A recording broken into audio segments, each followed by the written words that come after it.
Hey guys, Tammy here. And in this video, I'm going to talk about how to get sole custody. This is a question I get asked a lot. And I'll probably kind of touch on the counterpart of it too, which is how can I protect myself against the other person getting sole custody? Because that's kind of the flip side of the question that I get.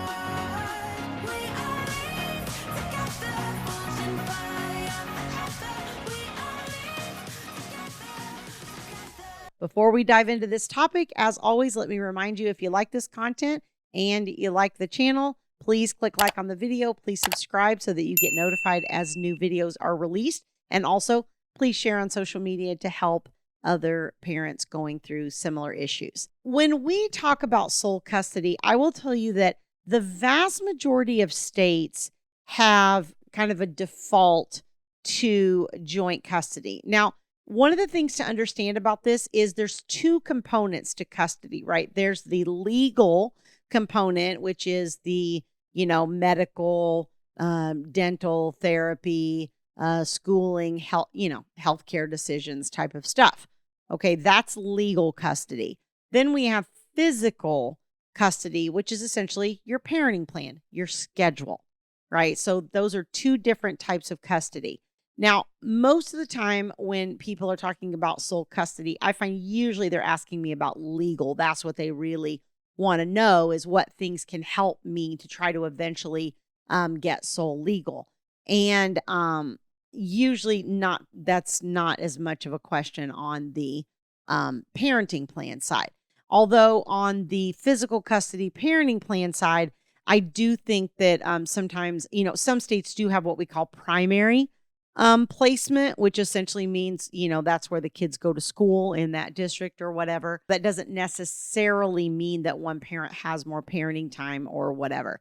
Some states do have defaults to kind of one primary parent that has more parenting time, and then the other parent having like an every other weekend and a weekday overnight type of schedule. It varies a little bit state to state between how they handle these various issues. But most of the time when this question is posed to me, somebody is primarily focused on the legal custody issue, right? So decision-making about school, about healthcare issues, and that kind of thing. So I just want to be clear that that's kind of the area that I'm talking a little bit more about.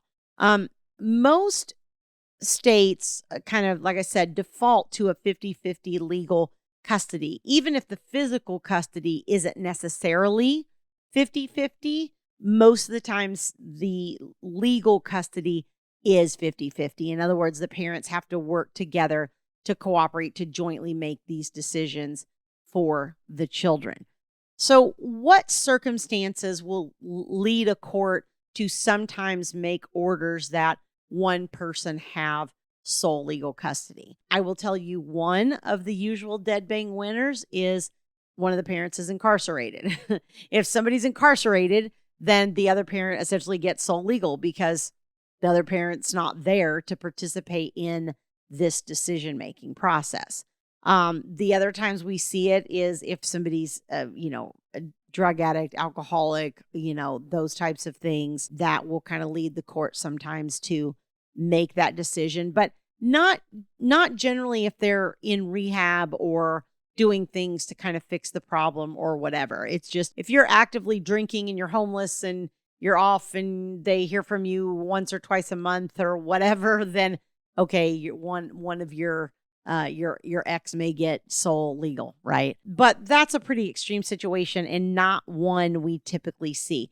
What I honestly see cause the court to order sole legal custody more frequently than any other issue is arguing between the parents that causes a delay in the child receiving treatment or services. Okay. So that's an important caveat, because I think we get real focused on the other parent and how they're cooperating or how they're not cooperating, what they're doing, what they're not doing. But what the court typically wants to know is, okay, well, how's that impacting the child? So in other words, if the child needs a procedure and I send a note to the other parent and say, doctors recommended this procedure, are you in agreement with it? And then I don't hear back. Let's say that a doctor said, oh, your child's appendix needs to come out. I don't know. I'm just pulling something out of thin air.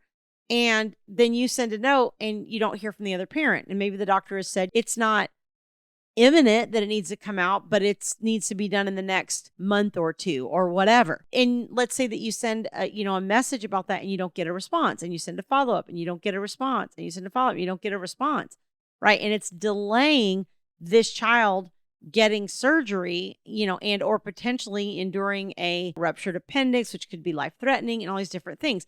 And it doesn't have to reach quite that level. I'm just trying to give you an example that is kind of really black and white that you can clearly relate to. The question for the court is always, how does this impact the child? I think therapy is one of the issues where we see people delay, because you'll send a note and say, hey, I think the child should be in therapy, and the other parent doesn't want to. Usually the narcissist doesn't want their kid in therapy, right? So you'll get a note back that says, no, I've got one right now where the child's having a lot of behavioral issues, and mom has tried like 3 different times. And, she's had a doctor recommend the child have therapy. She's had, I believe, a school counselor recommend that the child have therapy. And she's asked dad 2 or 3 times, and dad still won't agree. And so it's like, okay, well, all you can do is escalate it to the court at that point, right?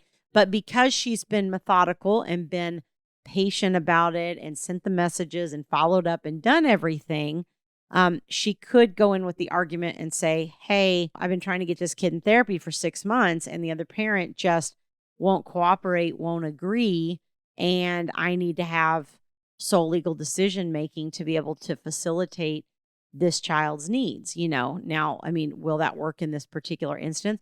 I don't know if that one instance is going to be enough to get it, but it's certainly the child's behavior is extreme enough that it's becoming problematic. If you have a child that's having problems at school, problems at home, and you've got another parent that's in denial saying, oh no, I don't think the kid needs any therapy, probably the court's going to be like, okay, what's wrong with this person that they don't think the child needs therapy? On therapy in particular, the courts pretty much default to, yes, kid needs to be in therapy. Yes. Okay. We're going to order that. Parent A needs to be in therapy. Yes. Parent B needs to be in therapy. Yes. Therapy all around, therapy for everybody, therapy for the dog, like the court is just big on therapy. And so if you're dealing with therapy and you're the person resisting, I would tell you, stop resisting, because it's probably not going to do you any good. But these types of decisions are the things that, or sometimes it's like tutoring. Okay, the child's not reading at grade level or math or whatever it is, and they're really struggling, and you need to get them a tutor and the other parent won't consent, kind of thing. So those types of decisions, a lot of times, if you can stay calm and not be reactive and just continue very strategically following up, right? Boxing them in, like I talked about on another video, and going through that process, then eventually you have enough of these incidences where you can say to the court, look, this isn't just a one-off thing that happened. This is like over the last 12 months, we've had a pattern, like 5 different issues that didn't get handled for the children because of this parent, not responding or not cooperating in this legal decision-making process. So a lot of times at that point, the court will give one person decision-making authority or sole legal. The other thing that I think causes them to agree to it sometimes is just conflict between the 2 parents. You're going back and forth, you're arguing over everything, or there's multiple motions filed because you can't reach agreement, right? We're filing a motion on where they're going to go to school. We're filing a motion on whether or not they should have braces. We're filing a motion on whether or not they should have therapy. We're filing a motion on whatever the thing is. And a lot of times after the 3rd or 4th time, the court's like, geez, if I don't give somebody sole legal, I'm going to see these people over and over and over again every 6 months. So a lot of times the conflict is enough for them to designate one parent or the other as sole legal. The other thing that will happen sometimes is they'll give you final decision making. So you still have to confer with the other parent. You still have to have a discussion. You have to consider their input, but ultimately you make the final decision. Okay. The other option is sometimes I will see them use they will either say like co-parenting counseling for the 2 people, and they go in with a counselor, and that counselor helps them in navigating the decision-making process together. And then if they can't agree, they ultimately go to court. Or sometimes I'll see the court say, we're going to have a parenting coordinator in this case, which essentially means that person's going to be the decision maker. So you'll go in, you'll try to reach agreement, but if you ultimately can't, that parenting coordinator has the authority to make the decision for your child, which honestly feels a little bit scary for me. I almost think I'd rather have the other parent than some random third party, but sometimes that's what's necessary due to the level of conflict and disagreement between the parents. So when we're talking about the flip side of the coin and we're saying, how do I protect myself from the other parent being able to get this? Well, the way you protect yourself is by participating in the decision-making, responding to requests from the other parent in a timely manner, engaging in the discussion, not fighting, not arguing, but trying to simply consistently come back with your reasoning or why you want to do something. And sometimes ultimately it's better to just give in than to fight about it. It's like, I will give therapy again as an example. Like if the other parent wants them in therapy and you don't, I'm not sure that's a hill we should die on, right? You just say, okay, fine. You go take them to therapy. Like whatever. So you have to kind of pick your battles. You have to decide what's really worth it and what isn't. But if you feel really strongly that they shouldn't have therapy or shouldn't change schools or shouldn't whatever it is that other parent is proposing, then you have to say, look, I'm sorry. We don't agree. We don't agree. I view this very differently. Would you be willing to go to mediation? Try to proactively get them in mediation in the first place to resolve these kinds of disputes. But I think the big thing you want to do to protect yourself in the court situation is to just not be difficult and argumentative, which doesn't mean you always have to agree. I mean, I think agree where you can agree where you can say, this isn't really that big a deal. I'm going to just let it go. Okay, if you can do that, then do it. But if it's something that you feel really strongly about and you don't want to agree, then don't agree, but just be respectful in your reasoning and your communication and your decision about it. And also communicate that to the other parent. Don't just ignore it. I'm kind of a big advocate of not responding when not necessary. But if you're being asked questions about certain things like legal custody related, then that lack of response could be seen as you not participating in it. So again, things can be nuanced. You need to have a balance to this. You need to know where those lines are and what things that are going to help you and what things are going to hurt you. Most of the time you're going to end up with, vast majority of people are going to end up with a joint custody situation. And if you are the one that ends up getting sole legal, what I would tell you is don't abuse that. I have one case right now where the other parent, not my client, but the other parent has sole legal. And it's very frustrating. But what that other parent does is they've essentially become very authoritarian about the whole thing. And they're like, nope, this is what we're doing. My way or the highway. I made the decision. Boom, boom, boom. Okay. And when you start doing that, you run the risk of losing that because you're abusing your privilege, and you're acting like the other parent's opinion doesn't matter.